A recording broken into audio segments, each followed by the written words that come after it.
It doesn't mean you shouldn't be patriotic. I'm not saying that, but it's kind of like, well, why would I pour into something that's not pouring back into me, right? Like at some point, maybe I just got to renegotiate the deal, right? So maybe that becomes leverage to say, look, we've been doing all this stuff for you for free or cheap, or we've been serving you all these years. Now, if you really want to be my friend, you're gonna support me as I take the next stage in my life. Like like the wife that paid for her husband to get through medical school. At some point, she says, "Hey, look, it's time for me to pursue my dream."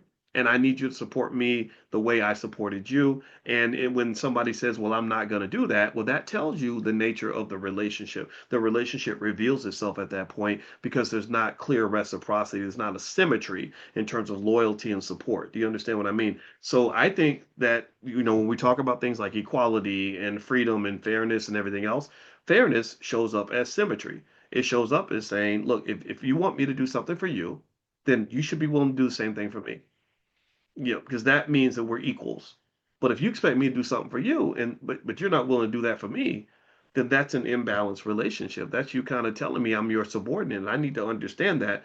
And sometimes you are the subordinate, right? If you're showing up with nothing and you have no resources, no recourse, no plan B, no infrastructure, nothing that roots you or grounds you, no community to go to, then yeah, you are the subordinate. You are, according to Dr. Anderson, black people are economic orphans. Our children are tossed out into this economic system with there's no trust fund for the baby, there's no inheritance, there's no assets, he owns nothing. So all he's able to do is beg for jobs. And in fact, he's like the lady in Coming to America, where you've been trained to your whole life to do nothing but serve these other institutions because somebody wasn't conscious enough to say, this is not appropriate. We're not doing this.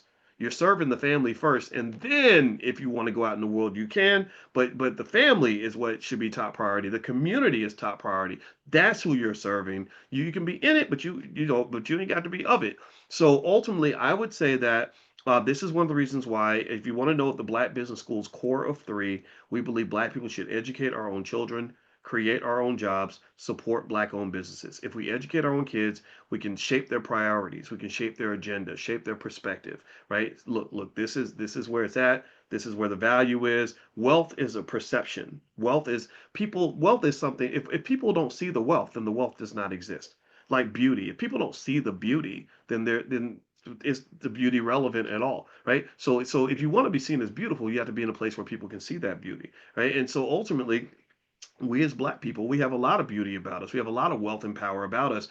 In many cases, we can't see it. So if you can't see the value in something, then you'll throw it away. You'll give it away cheaply. Like if I have a baseball card that's worth $100,000 because it's rare, but I don't see the value, then I'm going to throw it in the garbage. I'm going to say, oh, well, this thing is getting in my way, right? So sometimes a consciousness of knowing how valuable this thing is a really important part of me extracting the value and benefiting from the value. So we lose a lot of wealth because we don't see it.